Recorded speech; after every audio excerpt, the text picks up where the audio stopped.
Hello students, today we will study force and laws of motion, class 9th science. Force and laws of motion. To push or pull an object is called force. ये हम लोगों ने class 8 में पढ़ा था, लेकिन अब उसके आगे हम लोग डिफिनेशन पढ़ेंगे. Force, a force is a physical quantity that causes or tends to cause the state of an object. State दो होते हैं, रेस्ट और मोशन. प्रीवियस वीडियो में, प्रीवियस क्लासेस में हम लोगों ने पढ़ा था चैप्टर में मोशन में कि दो स्टेट होते हैं, रेस्ट और मोशन. कोई ऑब्जेक्ट रेस्ट से मोशन में जाती है या मोशन से रेस्ट में आती है, तो उसके पीछे का रीजन क्या होता है, उसके पीछे का कॉज क्या होता है जिससे कि वो रेस्ट से मोशन और मोशन से रेस्ट में आती है, तो वो है फोर्स. तो फोर्स कॉजेज और टेंस टू कॉज, और प्रयास भी करता है. जैसे कि फॉर एन एग्जांपल कोई बॉल है, अगर हम उसको उसके ऊपर में हम फोर्स लगाते हैं तो वो मोशन में आ जाती है. रेस्ट में रखी हुई थी तो मोशन में आ गई. और अगर कोई बॉल मोशन में है तो अगर हम उसे फोर्स लगा कर रोक दे तो वो रेस्ट में आ जाएगी. अगर हम नहीं भी रोके तो भी वो रेस्ट में आ जाएगी, क्योंकि फ्रिक्शनल फोर्स नीचे से ग्राउंड के थ्रू लग रहा है, तो फ्रिक्शनल फोर्स लगने के कारण वो खुद भी रेस्ट में आ जाएगी. तो causes to change the state of an object और टेंस टू कॉजेज, प्रयास भी करता है ऑब्जेक्ट के स्टेट को चेंज करने का. जैसे कि फॉर एग्जांपल एक वॉल है, एक दीवार है, अगर हम उसके ऊपर में फोर्स लगाएं तो क्या दीवार अपना स्टेट को चेंज कर पाएगा? नहीं कर पाएगा, क्योंकि वो हमसे ज़्यादा फोर्स लगा रहा है हमारे ऊपर में. हमारा फोर्स उसकी फोर्स के रिस्पेक्ट में बहुत ही कम है, तो वो अपना स्टेट चेंज नहीं करता. लेकिन फोर्स क्या हमारे तरफ से नहीं लग रही है वॉल पे? जब हम धक्का देते हैं वॉल को तो लग रही है. तो प्रयास करता है. वॉल के ऊपर में हम धक्का दे रहे हैं, पुश कर रहे हैं वॉल को, तो वॉल अपना स्टेट को चेंज नहीं कर रहा है, क्योंकि हमारा फोर्स बहुत कम है. अब अगर कोई ट्रक धक्का दे दे तो उसका स्टेट चेंज हो जाएगा. तो फोर्स कॉजेज और tends to cause the state of an object. State means rest and motion. Second definition, force is cause that changes or tries to change the state, shape, size, velocity and direction of motion of an object. तो force प्रयास करता है या change करता है किसी भी object के स्टेट को, शेप को, साइज को, वेलोसिटी को, डायरेक्शन को, इन सभी को बदलने का कोशिश करता है. कौन? तो force. Effect of force, first change the state of an object, यानी रेस्ट से मोशन और मोशन से रेस्ट में लाने का कोशिश करता है. Change the shape of an object, किसी भी ऑब्जेक्ट के शेप को बदलने का कोशिश करता है. जैसे कि हम कोई स्प्रिंग है, अगर उसे हम स्प्रिंग को खींचें तो उसका शेप बदल गया. हाँ, अलग बात है कि अगर हम फोर्स हटा देते हैं तो फिर से अपने प्रीवियस स्टेट में वो आ जाएगी, प्रीवियस शेप में वो आ जाएगी. Change the size of an object, किसी भी ऑब्जेक्ट के साइज को चेंज कर सकता है. वेलोसिटी को चेंज कर सकता है. कोई ऑब्जेक्ट रेस्ट में था तो उसकी वेलोसिटी 0 थी, फिर जब हमने फोर्स लगाया तो उसका वेलोसिटी चेंज हो गया. या पहले कुछ वेलोसिटी थी, मोशन में थी, तो फिर फोर्स लगी, चाहे हमारे द्वारा लगा हो या ब्रेक के थ्रू लगा हो, या नहीं तो फ्रिक्शनल फोर्स तो है ही ऑलवेज. तो फ्रिक्शनल फोर्स लगा हो, उसकी वेलोसिटी घट सकती है, रेस्ट में भी आ सकती है. तो वेलोसिटी चेंज करता है. कौन? तो force. Force change the direction of motion of an object, किसी भी ऑब्जेक्ट के डायरेक्शन ऑफ मोशन को चेंज कर देता है. जैसे कि हॉकी प्लेयर, जब हॉकी का बॉल आता है तो फिर वो बस अपने हॉकी स्टिक से उसको थोड़ा सा फोर्स देता है तो उसकी डायरेक्शन चेंज हो जाती है. क्रिकेट प्लेयर बॉल को फेंकता है, और क्रिकेट का जो बैट्समैन रहता है वो बैट्समैन बॉल को बस टच करता है अपने बैट के थ्रू, थोड़ा सा फोर्स देता है और उसकी डायरेक्शन चेंज हो जाती है, 6 रन या 4 रन हो जाता है. तो change the direction of an motion of an object. तो फोर्स के ये सारे इफेक्ट हैं जो कि बहुत ही इंपॉर्टेंट है. यहाँ देख सकते हैं, change in position of hockey ball, hockey के बॉल का पोजीशन चेंज हो गया है, डायरेक्शन भी चेंज हो जाता है. Change in shape of ball, कोई रबर का बॉल है, अगर उसे हम फोर्स लगाएं दोनों तरफ से, तो अपने हाथों से, हैंड से, तो उसका शेप चेंज हो सकता है. टाइप्स ऑफ फोर्स, फोर्स कितने तरह के होते हैं? तो हम लोगों ने पहले प्रीवियस क्लास 8 में पढ़े थे 2 तरह के, contact force, non contact force. Contact force जैसे फ्रिक्शनल फोर्स, सब कॉन्टैक्ट फोर्स है. मस्कुलर फोर्स कॉन्टैक्ट फोर्स है. कुछ नॉन कॉन्टैक्ट फोर्स के बारे में भी पढ़ा था, जैसे gravitational force, electromagnetic force, magnetic force. ये सारे क्या हैं? तो नॉन कॉन्टैक्ट फोर्स है. तो वो क्लास 8 में थी. अब हम लोग क्लास 9th में जो पढ़ेंगे वो 2 तरह के फोर्स पढ़ेंगे. एक है बैलेंस्ड फोर्स और दूसरा है अनबैलेंस्ड फोर्स. ये अमाउंट ऑफ फोर्स के ऊपर भी डिपेंड है.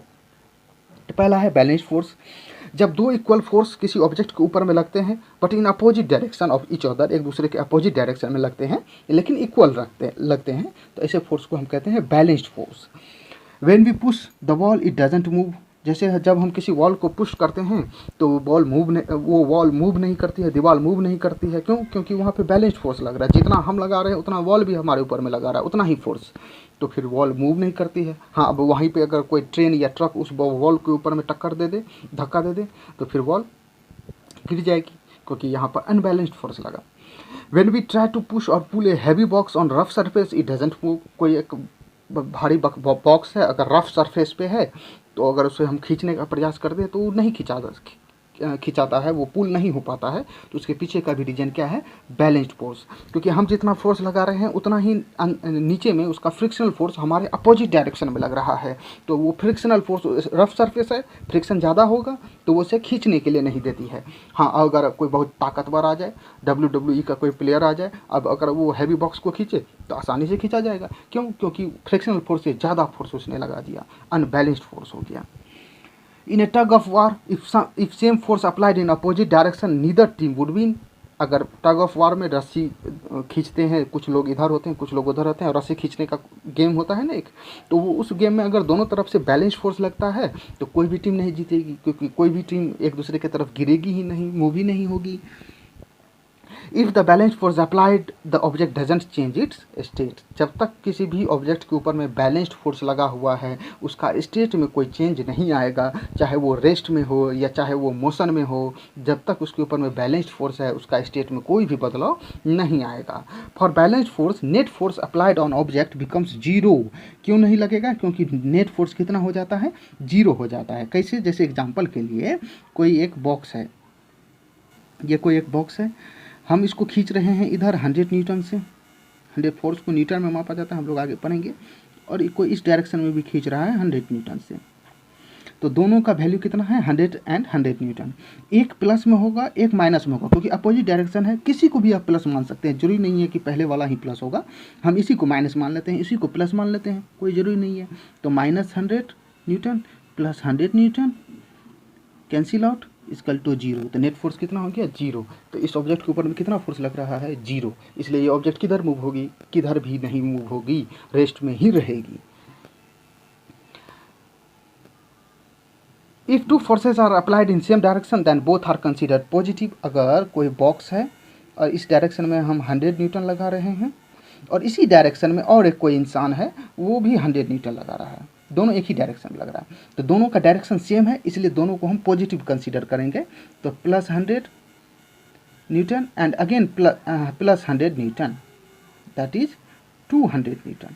तो इसके ऊपर में कितना फोर्स लगेगा? 200 न्यूटन का बॉक्स के ऊपर में। और बॉक्स किधर मूव करेगी? जिस डायरेक्शन में फोर्स लग रहा है उसी डायरेक्शन में।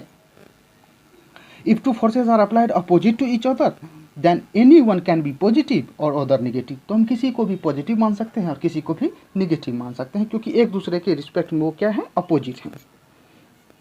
अनबैलेंस्ड फोर्स, यहाँ से हम लोग पढ़ेंगे जब भी कोई ऑब्जेक्ट रेस्ट से मोशन में आए, मोशन से रेस्ट में आए, यानी अपना स्टेट चेंज करे, तो उसके पीछे का रीजन केवल और केवल क्या होता है? Unbalanced force. जब दो unequal forces acts in opposite direction to each other called unbalanced force. Any object will come to rest or motion if only the unbalanced force is applied. When unbalanced force is applied to the object at rest, the object will move to the direction of unbalanced force. जैसे कि for an example एक कोई box है और ये किसी ground के ऊपर में रखी हुई है। अब इसके अपोजिट डायरेक्शन में मान लेते हैं कि हम इस डायरेक्शन में फोर्स लगा रहे हैं 200 न्यूटन, और इसके अपोजिट डायरेक्शन में फ्रिक्शनल फोर्स लगेगी 100 न्यूटन। तो हम इसको देखते हैं एक दूसरे के अपोजिट में प्लस माइनस। इसको अगर हम माइनस मान लेते हैं, इसको हम प्लस मान लेते हैं, तो -100 प्लस 200 दैट इज प्लस 100, यानी प्लस 100 न्यूटन फोर्स से ये उसके जिस डायरेक्शन में ज़्यादा फोर्स लग रहा है उस डायरेक्शन में मूव होगा। When unbalanced force applies on a moving object it will accelerate to the object if the direction of force is to the direction of motion. अगर कोई ऑब्जेक्ट है और इस डायरेक्शन में मूव हो रही है, पहले से ही मोशन में है और इसी डायरेक्शन में हमने फोर्स लगा दिया, तो फिर ये क्या हो जाएगी? इसकी एक्सीलरेशन बढ़ जाएगी, इसकी मोशन क्या हो जाएगी? बढ़ जाएगी, वेलोसिटी क्या हो जाएगी? बढ़ जाएगी। जैसे कोई इंसान दौड़ रहा है और अगर हम पीछे से और धक्का दे दें इसको, तो वो उसकी वेलोसिटी और बढ़ जाएगी। If unbalanced force applies on a moving object opposite to the direction of motion, then object will de-accelerate or retard। तो उसकी वेलोसिटी घट जाएगी। कोई इंसान इस डायरेक्शन में कोई पर्सन दौड़ रहा है और उसके अपोजिट डायरेक्शन में हमने फोर्स लगा दिया तो उसकी वेलोसिटी क्या हो जाएगी, घट जाएगी। और जैसे ही जैसे वेलोसिटी उसकी घटेगी तो इसका मतलब डीएसेलरेट होगा या रिटार्डेशन होगा। यहाँ हम देख सकते हैं टग ऑफ वार गेम है, ये भी 300 न्यूटन लगा रहा है, ये भी 300 न्यूटन लगा रहा है, लेकिन एक दूसरे के अपोजिट में लगा रहा है। तो ये plus 300 minus 300 plus minus cancel out, that is 0। तो इस पर नेट फोर्स कितना लग रहा है, बीच में यहाँ पर 0। तो ये कौन जीतेगा, कोई नहीं जीतेगा। लेकिन इधर 400 लग रहा है, इधर 300 लग रहा है। सेकंड एग्जांपल में हम देख सकते हैं। तो फिर फोर्स किधर लग रहा है ज़्यादा, इस डायरेक्शन में ज़्यादा लग रहा है। तो 100 न्यूटन ज़्यादा लग रहा है ना, तो 100 न्यूटन फोर्स ज़्यादा लग रहा है और इस डायरेक्शन में, तो ये वाला लोग जीत जाएंगे। और ये है अनबैलेंस्ड फोर्स का example. An object at rest will remain at rest, कोई भी ऑब्जेक्ट अगर रेस्ट में है तो वो रेस्ट में ही रहना चाहता है। हम लोग आगे इनर्शिया में इसको पढ़ेंगे। Unless acted on by unbalanced force, जब तक कि कोई उसके ऊपर में अनबैलेंस्ड फोर्स नहीं लगाए। जैसे कि कोई फुटबॉल है वो ग्राउंड में रखा हुआ, तब तक रखा रहेगा जब तक कोई उसके ऊपर में फोर्स नहीं लगता है। और फोर्स कौन सा, अनबैलेंस्ड फोर्स। जैसे कि कोई एक प्लेयर आया फुटबॉल प्लेयर और उसने अपने लेग से उसको हिट किया बॉल को, फुटबॉल को। अब वो फुटबॉल मोशन में आ गई और वो तब तक मोशन में रहेगी जब तक कि कोई फिर से अनबैलेंस्ड फोर्स उसके ऊपर में ना लगे, तब तक वो मोशन में रहेगी या अपना डायरेक्शन चेंज नहीं करेगी तब तक जब तक कि कोई उसके ऊपर में अनबैलेंस्ड फोर्स ना लगे। अब जैसे यहाँ पे नेट है, गोल के अंदर में नेट है, तो नेट से जाकर ये टकरा गई और टकरा कर ये रुक गई। इसका मोशन से रेस्ट में आ गया, क्योंकि ये जो नेट है इसने इसके ऊपर में अनबैलेंस्ड फोर्स लगाया। गैलीलियो एक्सपेरिमेंट, गैलीलियो ने बहुत सारे एक्सपेरिमेंट किए हैं। पहला एक्सपेरिमेंट इनर्शिया को लेकर किया है। फिर इसके बाद लीनिंग टावर ऑफ पीसा, जिसके ऊपर से एक हार्ड बॉल और एक उससे थोड़ा सा कम वेट वाले बॉल, दो बॉल को, एक ज़्यादा वेट और एक कम वेट वाले बॉल को उसने गिरा कर देखा है, कुछ एक्सपेरिमेंट करके देखा। तो हम लोग इसको ग्रेविटेशन वाले चैप्टर में पढ़ेंगे। फिर टेलीस्कोप के ऊपर में उसने कुछ एक्सपेरिमेंट किया है। तो इसमें उसने क्या एक्सपेरिमेंट किया है, इस एक्सपेरिमेंट में उसने देखा है कि बॉल यहाँ से गिराया है और यहाँ से गिराने के बाद ये ये कोई हाइट है, मान लेते हैं h है हाइट, और जब बॉल को इस यहाँ से गिराया तो ड्रॉप करके फिर ये इसी हाइट पर, लगभग इसी हाइट पर पहुँच गई बॉल। उसकी हाइट जितनी ये थी उतनी ये नहीं है, उससे थोड़ी सी कम हाइट पे पहुँची है। तो उसने एक्सपेरिमेंट से ये कंक्लूजन निकाला कि बॉल की हाइट थोड़ी सी कम हो गई है। क्यों हो गई है कम, क्योंकि बॉल यहाँ पर थोड़ा सा जो है सो फ्रिक्शन, जब ये नीचे से ड्रॉप होकर यहाँ तक जा रही थी तो रास्ते में कुछ ऐसा चीज़ तो लगा, कुछ ऐसा तो कारण था, कुछ ऐसा कॉज तो था जिसने बॉल के स्पीड को कम करने का कोशिश किया।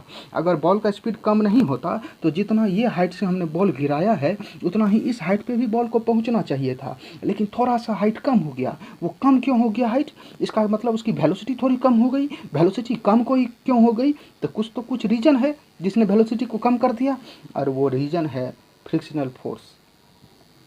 तो अगर फ्रिक्शन लेस सरफेस हो, अगर सरफेस एकदम फ्रिक्शन लेस हो, हालांकि ये डेली लाइफ में एक्सपेरिमेंट के थ्रू इसको अचीव करना थोड़ा मुश्किल है, डिफ़िकल्ट है फ्रिक्शन लेस, लेकिन अगर हो फ्रिक्शन बहुत ही कम हो तो ये लगभग उतना ही हाइट पे अचीव हो जाएगी जितना हाइट इस साइड है।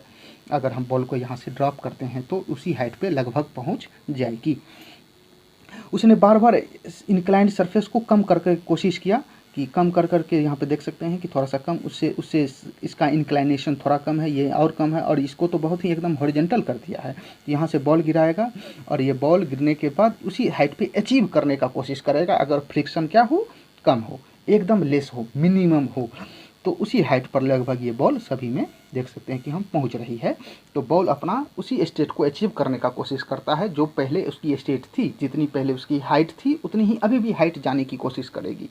अगर एकदम इंक्लाइनेशन को एकदम जीरो कर दिया जाए, एकदम हॉरिजॉन्टल टू दी सरफेस कर दिया जाए, तो बॉल को अगर हम यहाँ से ड्रॉप करते हैं तो वो बॉल एकदम चलते चली जाएगी और ये इन्फिनिटी तक चलते चली जाएगी, जब तक कि वो अपना प्रीवियस स्टेट जहाँ से हम बॉल को ड्रॉप किए थे उसी स्टेट को, उसी हाइट को अचीव ना कर ले, तब तक वो चलते ही रहेगी, मूव करते ही रहेगी।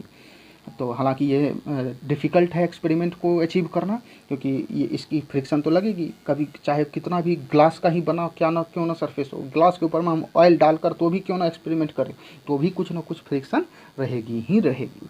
तो थोड़ा मुश्किल है, लेकिन अगर फ्रिक्शन हम कंसीडर करें, हाइपोथेसिस करें कि अगर फ्रिक्शन लेस हो, फ्रिक्शन हो ही नहीं, तो फिर जितना हाइट पे बॉल को हम गिराएंगे उतना ही हाइट पे बॉल भी दूसरी इंक्लाइंड सरफेस पे उतनी ही हाइट को अचीव करेगी। ये गैलीलियो गैलीली का एक्सपेरिमेंट है, और इसी के कंक्लूजन के बेसिस पर न्यूटन्स ने अपना तीनों एक्सपेरिमेंट किया, तीनों लॉ दिया, 3 लॉज ऑफ मोशन। तो पहला है first law of motion, every object continues to rest or uniform motion on straight path unless some external unbalanced force is applied. तो कोई भी ऑब्जेक्ट अपने रेस्ट में है तो रेस्ट में ही रहना चाहेगा, या अगर यूनिफॉर्म मोशन से स्ट्रेट पाथ पे मूव हो रहा है तो मूव होता ही रहेगा, जब तक कि कोई एक्सटर्नल अनबैलेंस्ड फोर्स उसके ऊपर में अप्लाइड ना हो। और इसी को हम इनर्शिया कहते हैं, इसी से इनर्शिया निकलती है। इनर्शिया क्या है? The tendency of an object to oppose any change in its state of rest or uniform motion is called inertia of that object. हर एक ऑब्जेक्ट में कुछ टेंडेंसी होती है कि वो अपने स्टेट को चेंज ना करे, जिस स्टेट में है उसी स्टेट में रहे। जैसे कि फॉर एग्जांपल, अगर आप बहुत नींद में सो रहे हैं तो आपकी ये टेंडेंसी रहेगी कि कोई हमको ना जगाए, हम सोए हैं तो सोए ही रहे। अगर आप मूवी देख रहे हैं तो हम देखते ही रहे, कोई डिस्टर्ब ना करे। तो ये हर एक ऑब्जेक्ट में ये गुण होता है कि वो अपने स्टेट में ही रहे, चाहे वो रेस्ट में है तो रेस्ट में ही रहे, और मोशन में है तो मोशन में ही रहे। तो वो अपोज करता है अपने स्टेट को चेंज होने से, वो अपना स्टेट बदलना नहीं चाहता है। और ये जो टेंडेंसी होती है किसी ऑब्जेक्ट में, इसको हम क्या कहते हैं? इनर्शिया। न्यूटन के first law of motion gives the definition of force. Newton के फर्स्ट लॉ ऑफ मोशन से हमको डेफिनेशन ऑफ फोर्स मिलता है। क्या डेफिनेशन ऑफ फोर्स मिलता है? कि फोर्स एक एक्सटर्नल कॉज है जो कि भी किसी ऑब्जेक्ट के स्टेट को चेंज करता है या चेंज करने की कोशिश करता है, रेस्ट से मोशन में और यूनिफॉर्म मोशन से रेस्ट में लाने का कोशिश करता है। Newton's first law of motion is also called law of inertia, और न्यूटन के फर्स्ट लॉ ऑफ मोशन को लॉ ऑफ इनर्शिया भी कहते हैं, क्योंकि ये भी तो एक इनर्शिया ही है, रेस्ट और मोशन में ही रहना चाहता है। Inertia of an object depends on the mass of the object. ये बहुत ही इंपॉर्टेंट है कि इनर्शिया ऑफ एन ऑब्जेक्ट किस पे डिपेंड करता है? मास ऑफ ऑब्जेक्ट पे। अगर मास बहुत ज़्यादा होगी तो उसके अंदर में इनर्शिया भी बहुत ज़्यादा होगी, और वो अपना, अगर इनर्शिया ज़्यादा होगी तो वो अपना स्टेट बहुत ही कम बदलने का कोशिश करेगा, वो एकदम नहीं चाहेगा कि हम अपना स्टेट को बदलें। जैसे कि फॉर एन एग्जांपल, अगर कोई पेपर है तो ज़रा सा हवा आएगा, एकदम मास देखिए कितना कम है, ज़रा सा हवा आएगा, ब्लो होगा तो वो अपना स्टेट बदल लेगी, मोशन में आ जाएगी। लेकिन अगर वहीं पे कोई बहुत बड़ा बॉक्स हो, आयरन का बॉक्स हो, लोहे का एक बॉक्स रखा हो, तो फिर उसकी मास बहुत ज़्यादा, तो क्या वो अपना स्टेट इतनी आसानी से बदल लेगी? नहीं। Lesser the mass lesser the inertia and vice versa, greater the mass greater the inertia and vice versa. Types of inertia. First, inertia of rest. The tendency of an object to be in rest, rest में ही रहने की जो tendency है उसको हम inertia of rest कहते हैं। जैसे कि for an example, when bus suddenly start to move passengers fall backward. जब बस अचानक स्टार्ट हो जाता है मूव करना, तो जो पैसेंजर्स होते हैं वो पीछे की ओर झुक जाते हैं या गिर जाते हैं। तो उसके पीछे का रीजन क्या है? Inertia of rest.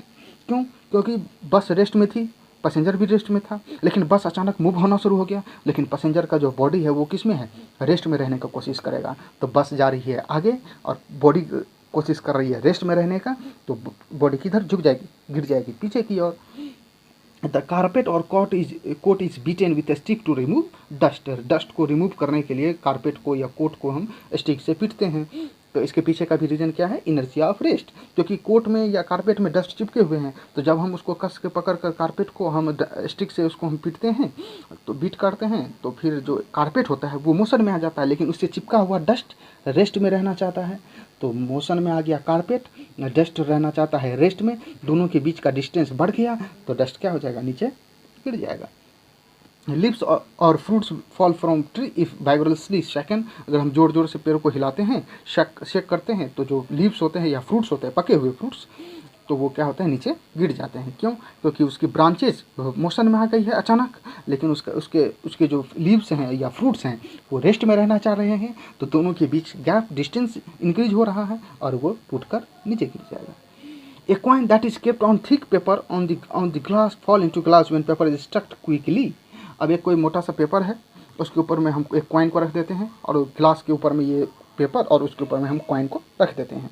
अब अगर हम पेपर को एकदम तेज़ी से हम एकदम मूव करें, क्विकली हम उसके ऊपर में स्ट्राइक करें अपने फिंगर से, तो पेपर एकदम मोशन में आ जाएगी, लेकिन उसके ऊपर में जो कॉइन रखा हुआ है वो रेस्ट में रहने का कोशिश करेगी, तो पेपर हो गया अलग, कॉइन अपने रेस्ट में ही रहने का कोशिश कर रही है, तो वो पेपर तो अलग हो गया, नीचे में कुछ है नहीं, तो फिर ग्लास में कॉइन नीचे गिर जाएगी।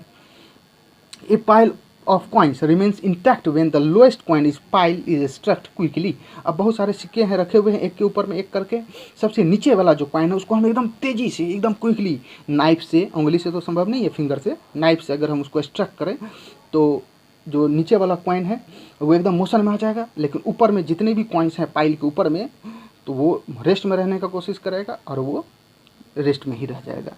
ए group is made on in a saucer placing the tea cup को रखने के लिए प्लेट में एक ग्रुप बने होते हैं, खांचे बने होते हैं, ताकि आप उसमें टी को रख सकें, या ग्लास, बहुत सारी जगह पे आप देखेंगे कुछ ऐसे ट्रे भी होते हैं जिसमें ग्लास रखने के लिए खांचे बने होते हैं। ये वो इसलिए बने होते हैं ताकि अगर आप ट्रे को लेकर मूव हो रहे हैं तो आप तो मूव हो रहे हैं, आप तो मोशन में हैं, ट्रे मोशन में है, लेकिन उसके ऊपर में रखा हुआ ग्लास वो रेस्ट में रहने का कोशिश करेगा, तो फिर क्या होगा, गिलास गिर सकता है, तो इसलिए वो ग्रुप में रखे होते हैं। यहाँ पर आप देख सकते हैं ये एग्जांपल है इनर्शिया ऑफ रेस्ट का। यहाँ पे बस अचानक शुरू हुआ तो पैसेंजर नीचे की ओर बैकवर्ड वो लीन होने का कोशिश किया या लीन हो गया। यहाँ पे आप कॉइन का भी देख सकते हैं कि एकदम क्विकली स्ट्राइक किया तो कॉइन नीचे गिर गया। Inertia of motion, the tendency of object to be in uniform motion is called inertia of motion. हर एक ऑब्जेक्ट जो मोशन में है वो मोशन में ही रहना चाहता है, इसी टेंडेंसी को हम इनर्शिया ऑफ मोशन कहते हैं। जैसे passengers fall forward when bus suddenly applies break.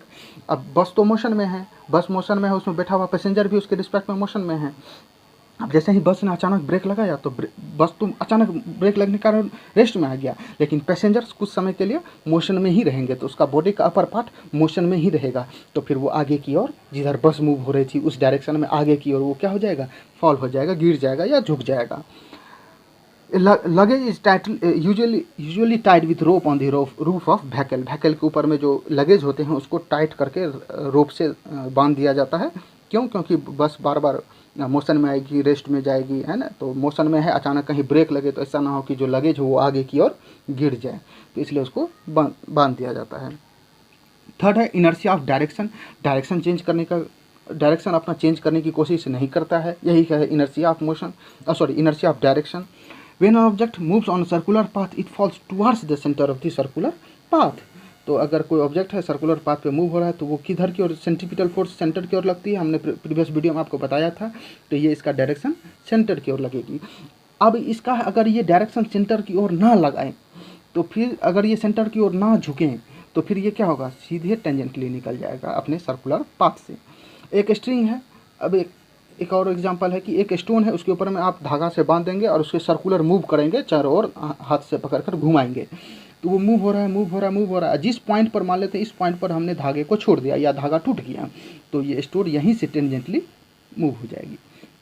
तो जिस डायरेक्शन में ये रहती है उसी डायरेक्शन में उसका डायरेक्शन क्या होगा, हमने आपको बताया था कि हर एक पॉइंट पर डायरेक्शन वही होता है सर्कुलर पाथ पे, जो वहाँ से टेंजेंट खींचेंगे। जैसे यहाँ पे कोई स्टोन है, इस पॉइंट पर भी ये स्टोन है सर्कुलर पाथ में, तो इसका डायरेक्शन क्या होगा, यहाँ से टेंजेंटली, तो यही इसका डायरेक्शन होता है। ये भी अपना डायरेक्शन चेंज करने का कोशिश नहीं करता है। अगर हम फॉर एग्जांपल अगर हम उसी धागा को छोड़ दें, अचानक घुमाते घुमाते छोड़ दें, मान लेते हैं इस पॉइंट पर हमने छोड़ दिया, तो इसी डायरेक्शन से टेंजेंटली ये निकल जाएगी।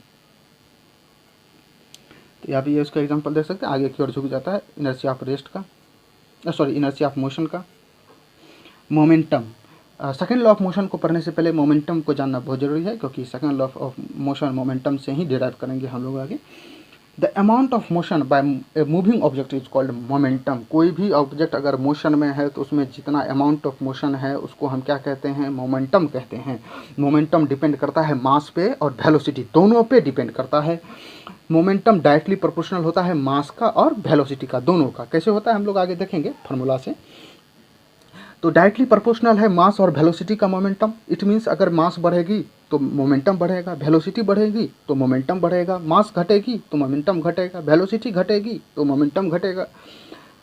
सो momentum of an object is the product of mass and velocity. Momentum को हम पी से डिनोट करते हैं, स्मॉल पी से, तो P is equal to M V. M V means mass into velocity. तो momentum equal to product of mass into velocity, ये भी डेफिनेशन हम कह सकते हैं। No, direction of momentum is same as that of direction of velocity. जो velocity का direction होता है, जिस डायरेक्शन में वेलोसिटी होती है, मोशन होती है, उसी डायरेक्शन में मोमेंटम भी होता है। अगर कोई भी, जैसे P इक्वल टू फार्मूला हमने देखा कि P इक्वल टू एम भी है, यानी momentum equal to mass into velocity. P means momentum, momentum is denoted by P, small p। तो अगर मास या वेलोसिटी कोई भी जीरो हो तो फिर मोमेंटम क्या हो जाएगा, जीरो हो जाएगा। क्योंकि मान लेते हैं कोई ऑब्जेक्ट का मास है 100 kg, 100 kg मास है, लेकिन वो रेस्ट में है, यानी उसका वेलोसिटी जीरो है। तो 100 into zero that is momentum P equal to zero. या अगर उसकी मास, हालांकि मास जीरो होना मुश्किल है, लेकिन मान लेते हैं एक पल के लिए कि मास जीरो है, वेलोसिटी कुछ है लेकिन मास कुछ है ही नहीं, जीरो है, तो भी उसका मोमेंटम क्या हो जाएगा, जीरो हो जाएगा। हालांकि मास जीरो नहीं होती है, हर एक चीज़ में कुछ ना कुछ मास जरूर होती है। इनिशियल मोमेंटम को अगर हम दो मोमेंटम हो सकते हैं ना, अगर कोई ऑब्जेक्ट है वो उसका u है इनिशियल वेलोसिटी, और एक है उसका फाइनल वेलोसिटी, और मास तो सेम रहती है, मास तो बदलती नहीं है, तो उसका p mu और m भी दो उसका मोमेंटम निकलेगा।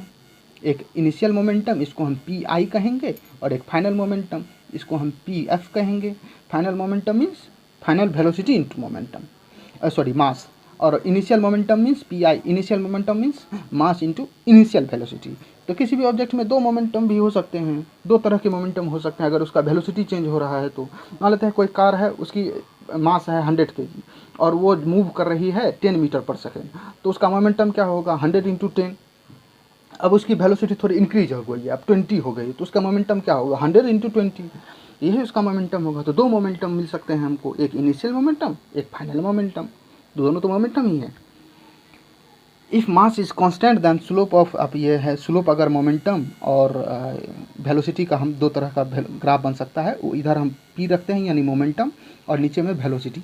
तो मोमेंटम और वेलोसिटी का जो ग्राफ आएगा वो क्या आता है, एकदम स्ट्रेट लाइन आता है अगर मास कांस्टेंट रहे तो। अगर वेलोसिटी कांस्टेंट रहे, आप इसको बनाकर देखेंगे, हम लोग आगे न्यूमेरिकल्स में भी पढ़ेंगे इस तरह के ग्राफ को भी। अगर वेलोसिटी कांस्टेंट रहे तो फिर स्लोप जो होगा मोमेंटम और मास का स्लोप, वो भी क्या आएगा, स्ट्रेट लाइन आएगा।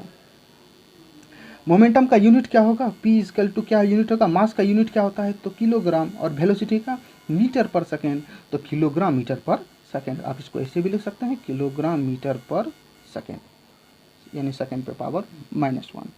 CGS यूनिट क्या होगा, तो CGS यूनिट मास का क्या होता है, ग्राम, और वेलोसिटी का सेंटीमीटर पर सेकेंड। तो ये CGS यूनिट होगा, और ऐसा unit kilogram metre per second. यहाँ पे आप देख सकते हैं कि दो हॉकी प्लेयर है, दोनों यहाँ पे एक का मास है 50 kg, और ये 4 मीटर पर सेकेंड के वेलोसिटी से मूव हो रहा है। तो इसका मोमेंटम कितना होगा, 50 into 4 that is 200 kilogram metre per second.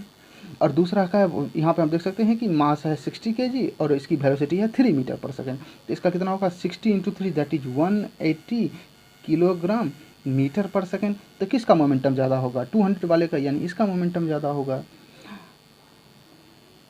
और भी कुछ एग्जांपल हम लोग देखते हैं कि मान लेते हैं कि एक कार है और उसका मास है 100 kg और वेलोसिटी है इसका 20 metre per second, 20 metre per second. और एक ट्रक है, उसका है 500 kg और उसकी वेलोसिटी है 10 मीटर पर सेकेंड, कम है इसकी वेलोसिटी कार से। तो किसका मोमेंटम ज़्यादा होगा, तो 100 इंटू 20 दैट इज 100 इंटू 20 यानी 2000, और इसका 500 into 10 that is 5000 kilogram metre per second, 5000 kilogram metre per second. तो किसका मोमेंटम ज़्यादा होगा, ट्रक का। एक ट्रेन है और एक साइकिल है, दोनों में से किसका मोमेंटम जनरली ज़्यादा होगा, तो ट्रक का। या ट्रेन है तो ट्रेन का। सेकेंड लॉ ऑफ मोशन, तो मोमेंटम से ही हमें निकलती है सेकेंड लॉ ऑफ मोशन। तो हम लोग इसको ड्राइव करते हैं। न्यूटन के फर्स्ट लॉ ऑफ मोशन से हमें डिफिनेशन मिलता है फोर्स का, जबकि न्यूटन के सेकेंड लॉ ऑफ मोशन से हमें डेरिवेशन मिलता है, या एक्सप्रेशन मिलता है, या फार्मूला मिलता है फोर्स का, F = ma। The change in momentum of an object in per unit time, change in momentum means final momentum minus initial momentum, is directly proportional to the force, जितना force लगता है उसके directly proportional होता है, and the direction of change in momentum is to the direction of force। तो हम लोग देखते हैं चेंज इन मोमेंटम मीन्स क्या होगा, change in momentum means D means difference, D P लिख सकते हैं, यानी डिफरेंस इन पी यानी change in momentum by with respect to time यानी dt। ये डायरेक्टली प्रोपोर्शनल होता है किसका, तो फोर्स का, यानी force directly proportional to dp by dt। अब इसी से हम लोग आगे डिराइव करेंगे। तो हम लोग डिराइव करते हैं, मान लेते हैं कि कोई एक ऑब्जेक्ट है, इसका मास है m, इसके ऊपर में एक फोर्स लगा है दैट इज F, और इसके ऊपर में भी एक फोर्स लगा है दैट इज F। जब हमने फोर्स लगाया तो उस समय मान लेते हैं टाइम इसका 0 था, और फोर्स लगने के बाद इसकी वेलोसिटी कुछ आ गई है दैट इज u। फिर हमने फिर फोर्स लगाया इसी ऑब्जेक्ट के ऊपर में, अब इस बार जो फोर्स लगाया तो इस बार टाइम मान लेते हैं कि कुछ और टाइम लगा, टाइम इक्वल टू टी मान लेते हैं, टी टाइम लगा, और इसकी फाइनल वेलोसिटी भी आ गई है।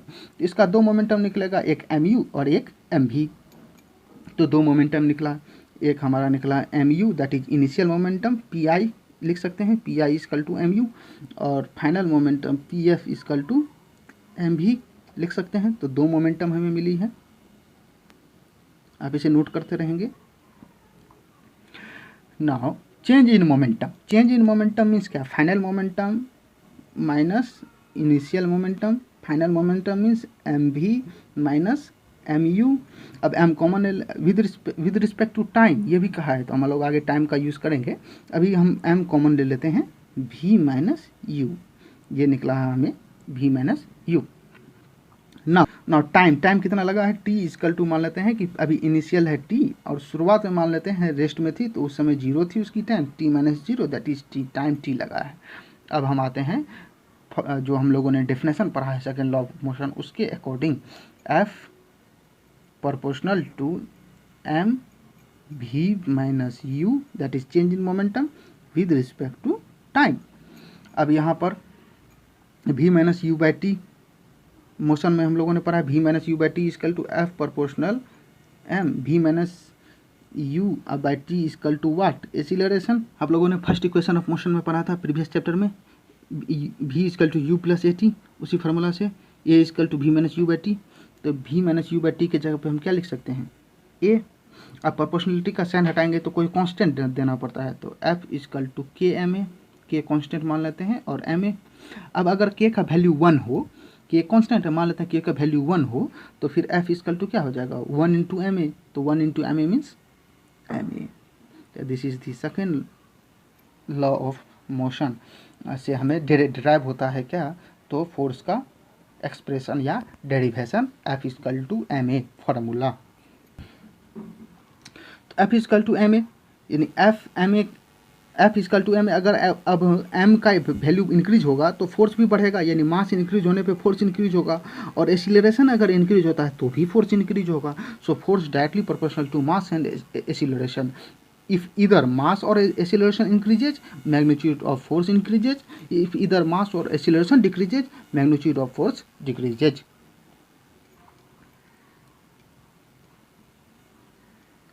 First law of motion from second law of motion. First law of motion का derivation second law of motion से। तो सेकेंड लॉ ऑफ मोशन हम लोगों ने पढ़ा F equal to M A, तो M A equal to V minus U by T. एक जगह पे हम V minus U by T लिख सकते हैं। Now if object is at rest, अगर ऑब्जेक्ट रेस्ट में है तो u equal to V equal to 0, क्योंकि इनिशियल वेलोसिटी भी 0, फाइनल वेलोसिटी भी 0। तो ऐसे सिचुएशन में a इक्वल टू 0, तो ऐसे सिचुएशन में a 0 हो जाएगा और फोर्स क्या हो जाएगा 0, क्योंकि a जैसे ही 0 हुआ तो a इंटू एम, चाहे मास कुछ भी हो, उससे क्या फर्क पड़ता है, फोर्स क्या हो जाएगा 0 हो जाएगा। तो हम लोगों ने तो पढ़ा था फर्स्ट लॉ ऑफ मोशन में कि कोई ऑब्जेक्ट रेस्ट में तब तक रहेगी जब तक कि कोई उसके ऊपर में force applied, external force applied नहीं होता है। तो ऑब्जेक्ट रेस्ट में है तो एक्सटर्नल फोर्स यहाँ पे 0 है, यानी उसके ऊपर में कोई फोर्स लग ही नहीं रहा है, इसलिए रेस्ट में है।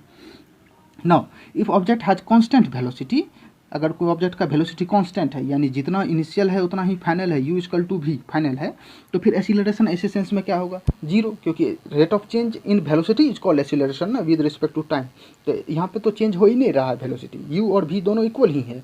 तो फिर a इक्वल टू 0, और जैसे ही a इक्वल टू 0 तो फिर ये पूरा टर्म 0, तो फिर f इक्वल टू भी 0। इसका मतलब अगर कोई ऑब्जेक्ट यूनिफॉर्म वेलोसिटी से मूव हो रहा है, कांस्टेंट वेलोसिटी से मूव हो रहा है, तो इसका मतलब उसके ऊपर में कोई फोर्स नहीं लग रहा है।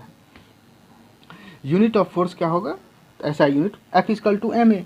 मास अगर हम मान लेते हैं 1 kg है और acceleration 1 metre per second square है, then force equal to 1 kg into 1 metre per second square, 1 into 1 that is 1। तो force equal to KG metre per second square, और KG metre per second square को ही हम क्या कहते हैं, newton. तो फोर्स का ऐसा यूनिट क्या है, न्यूटन। 1 न्यूटन किसको कहेंगे, व्हाट इज 1 न्यूटन।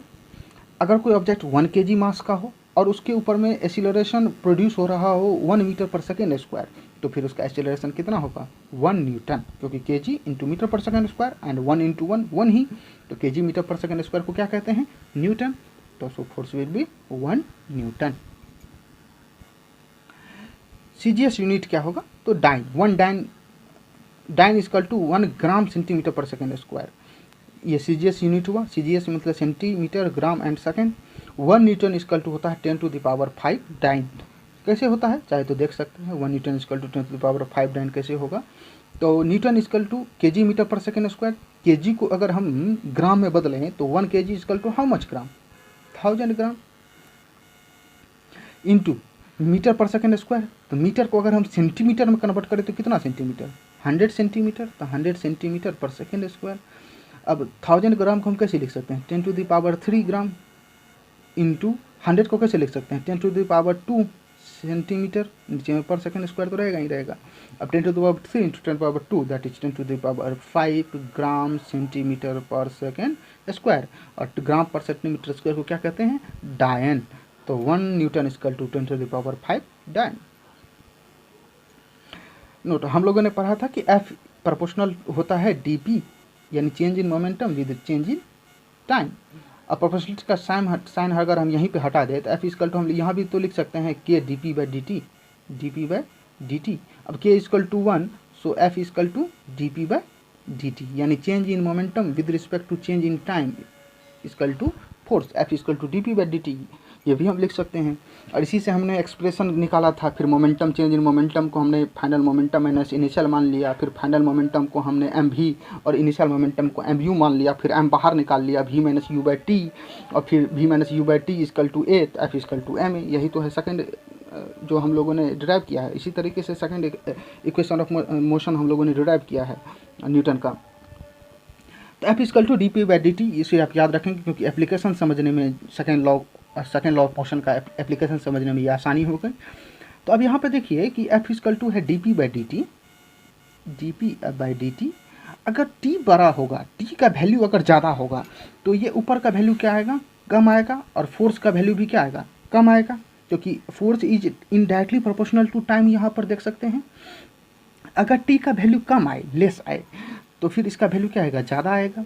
अगर टी का वैल्यू ज़्यादा आए तो इसका वैल्यू दोनों का, ऊपर वाले दोनों का वैल्यू क्या आएगा, कम आएगा। जैसे कि एग्जांपल के लिए 10/5 करें तो कितना आएगा 2, और 10/2 कर दें तो कितना आएगा 5। देखिए अगर यहाँ पे 5 है तो वैल्यू 2 आ रहा है, और इसका वैल्यू नीचे वाला का डिनोमिनेटर का वैल्यू हम कम कर दिए तो फिर मैग्नीट्यूड कितना आ रहा है, ज़्यादा आ रहा है।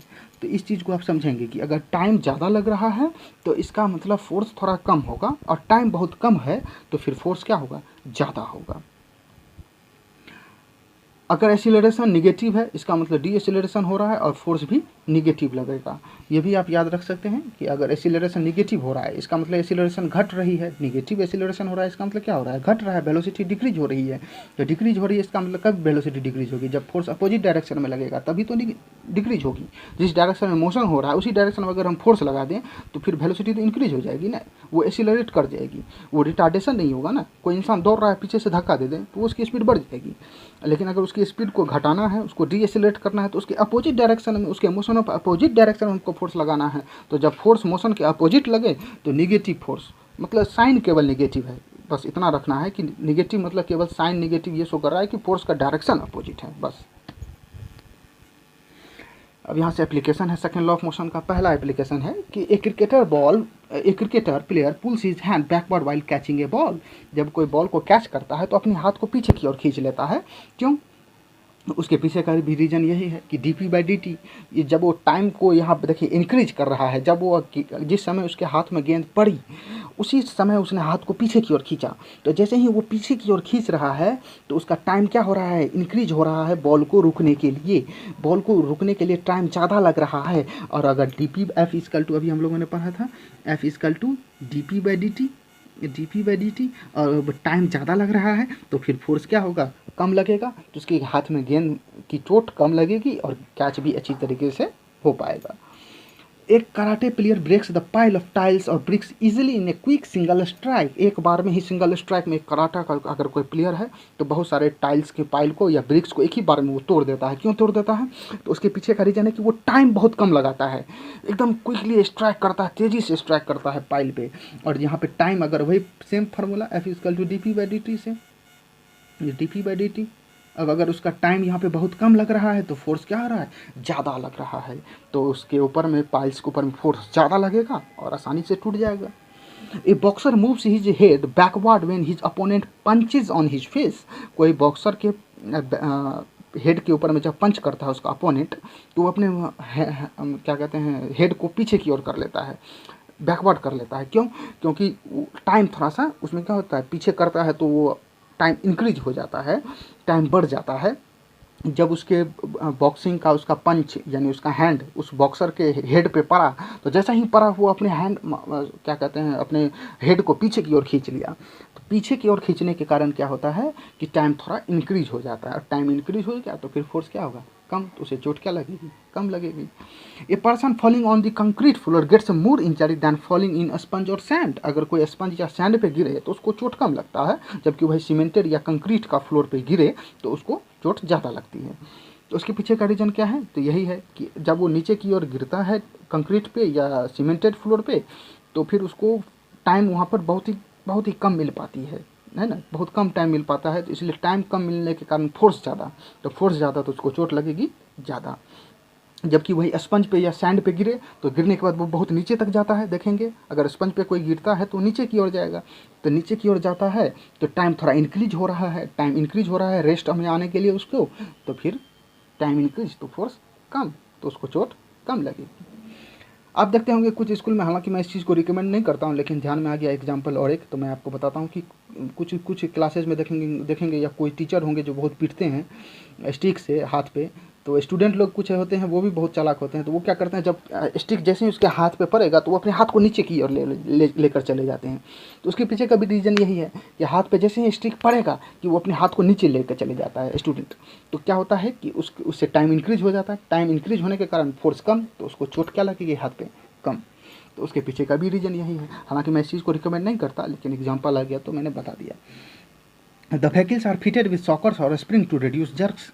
अगर कोई व्हीकल है तो उसमें सॉकर लगाया जाता है, वो भी क्या करता है? टाइम की ड्यूरेशन को इंक्रीज कर देता है कि वो व्हीकल के फ्लोर तक, व्हीकल के टायर से लेकर वो जो जर्क है उसके फ्लोर तक, जहाँ पे बैठा हुआ लोग है उसके फ्लोर तक पहुँचने में सॉकर उसको टाइम को थोड़ा इंक्रीज कर देता है। तो टाइम इंक्रीज होने के कारण यानी dt इंक्रीज होने के कारण फोर्स का वैल्यू क्या हो जाएगा? कम, तो उसको जर्क कम लगेगा। कुछ न्यूमेरिकल्स हैं, हम लोग उसको सॉल्व करते हैं। पहला numerical, two objects are moving in 100, one of mass 100 kg and velocity 15 metre per second and another with 80 kg and 20 metre per second, which object have greater momentum. तो किसका होगा? 100 × 15 करते हैं, दूसरी तरफ हम देखते हैं ये इक्वल नहीं है, दूसरी तरफ हम देखते हैं दूसरी तरफ क्या है। तो 80 × 20, 80 × 20 दैट इज 1600 किलोग्राम पर metre second, kg metre per second होता है। और दूसरा हुआ 1500 kg मीटर पर सेकेंड। तो किसका वेलोसिटी ज़्यादा, किसका मोमेंटम ज़्यादा होगा? 1600 वाले का, यानी 80 kg मास वाले का मोमेंटम ज़्यादा होगा। Next question, if the momentum of object is 50 kilogram metre per second and velocity is 5 metre per second, find its mass. तो मास इक्वल टू, हम लोगों ने पढ़ा P इक्वल टू mv, तो m equal to P/v, P/v equal to m। तो P कितना है हम देखते हैं, P कितना दिया? 50, वेलोसिटी कितना है? 5, कैंसिल आउट कर देंगे, कितना बचा? 10 kilogram. Next, if the mass of an object is 500 kilogram and accelerate 8 metre per second, find the force. तो force F equal to M A, M कितना है? 500 into acceleration 8, that is 500 into 8, तो 5 into 8 that is 40, और 40 पे 2 zero, that is kilogram metre per second square, और kilogram metre per second square को हम क्या लिखते हैं? न्यूटन, तो 4000 newton. Next, if an object, इसमें बहुत सारी चीज़ें निकालनी है इस क्वेश्चन में। If an object kept on table experiences one force of 2000 newton in eastward direction and same time 3000 force newton force in westward direction, in which direction object will move and by how much force. कोई object है, इस object में ईस्टवार्ड direction में लग रही है 2000 Newton. ईस्टवार्ड मतलब इधर की ओर लग रही है 2000 न्यूटन, और इसी ऑब्जेक्ट पे वेस्टवार्ड डायरेक्शन में लग रही है 3000 न्यूटन। तो दोनों का डिफरेंस कितना आ रहा है 1000 न्यूटन। और किसका ज़्यादा है, इसका। तो ऑब्जेक्ट किधर की ओर मूव करेगी, वेस्टवार्ड डायरेक्शन में मूव करेगी with the force of 1000 newton. आप चाहे तो ऐसे भी कर सकते हैं, -2000 newton plus 3000 newton that is plus 1000 newton. किसी को भी माइनस प्लस मान सकते हैं। In which direction object will move and by how much force that is 1000 newton in westward direction, westward. If the mass of the object is 2000 kg find acceleration. तो अब उसके ऊपर में नेट फोर्स कितना लग रहा है, नेट फोर्स हमने अभी निकाला 1000 न्यूटन का वेस्टवार्ड डायरेक्शन, तो एफ दिया हुआ है हमको 1000 न्यूटन। तो एक्सीलरेशन कितना होगा, तो हम निकाल सकते हैं acceleration equal to A equal to F by M, क्योंकि F equal to M A, तो A equal to F by M. F equal to what is 2000, newton को kilogram metre per second square लिख सकते हैं, अब bye 200 sorry 1000 था, force 1000 bye 200 cancel out करते हैं तो 5 मीटर पर सेकेंड स्क्वायर। ये क्या निकला, acceleration. Acceleration equal to 5 metre per second square. Now if object takes 5 second to accelerate find its velocity. कोई ऑब्जेक्ट रेस्ट में रखी हुई थी और उसको 5 सेकेंड लगा एक्सीलरेट होने में, यानी 5 मीटर पर सेकेंड स्क्वायर का एक्सीलरेशन अचीव करने में, तो उसकी फाइनल वेलोसिटी कितनी होगी। तो हम लोगों ने यहाँ पे टी दिया हुआ है कितना 5 सेकेंड, उसकी यू दी हुई है कितनी 0, क्योंकि रेस्ट में था। फाइनल वेलोसिटी क्या है पता नहीं, वही निकालना है। एक्सीलरेशन कितना है 5 मीटर पर सेकेंड स्क्वायर। तो फार्मूला हम पेज से हम करेंगे v equal to U plus A T.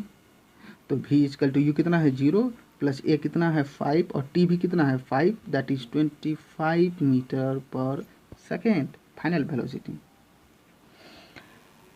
A motorcycle of mass 100 kg moves on a straight road. If the motorcycle applies the brake, it retards. It means deceleration.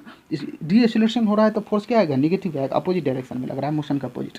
What is the force generated by the brake. तो brake लगने के कारण force कितना generate हुआ, या friction के कारण force कितना जनरेट हुआ। तो मास 100 kg है, acceleration 200 metre per second square है, तो एफ इक्वल टू कितना होगा 500 kg into acceleration 2 metre per second square. Retardation हो रहा है तो -2 मीटर पर सेकेंड स्क्वायर। हम लोगों ने प्रीवियस वीडियो में पढ़ा है, माइनस साइन के साथ रिटार्डेशन को शो करते हैं, निगेटिव एक्सीलरेशन कहते हैं। तो -1000 kg metre per second square means Newton, तो 1000 न्यूटन माइनस साइन ये बस यही शो कर रहा है कि अपोजिट डायरेक्शन में फोर्स लग रहा है, मोशन के opposite. Next question, A ball of mass 100 ग्राम, यहाँ पे मास है 100 ग्राम में, with velocity of 10 meter per second is stopped by a boy in 0.2 second.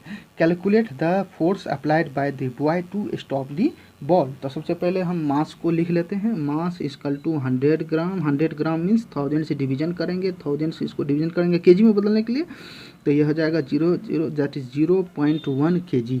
इसे याद रखेंगे 0.1 kg मास, आप चाहे तो नोट करते रहेंगे। Now with velocity 10 metre per second is stopped, रुक जाती है। तो फाइनल वेलोसिटी इसकी भी कितनी हो गई, रुक गई, तो 0। इनिशियल वेलोसिटी कितना है 10 और टाइम लगा है by a boy in 0.2 second, तो टाइम बहुत ही कम लग रहा है। टी इक्वल टू 0.2 सेकेंड, तो इससे हमें ए निकल जाएगा। ए इक्वल टू क्या है v minus U by T, that is -10 by 0.2। मैं डायरेक्ट -10 कर दिया क्योंकि हमारा यहाँ पर 0 है, v minus you 0 -10 that is -10। तो पॉइंट यहाँ से हटाएंगे तो 100, 2 से काटते हैं इसको -50 मीटर पर सेकेंड स्क्वायर। ये क्या निकल गया, एक्सीलरेशन। अब force equal to M A, M हमारा था 0.1 kg, याद कीजिए, इंटू अभी हमारा निकला है ये 50 मीटर पर सेकेंड स्क्वायर, लेकिन माइनस साइन के साथ, तो -50 into 0.1 that is 5.0 kilogram metre per second square, minus sign के साथ, यानी -5 न्यूटन।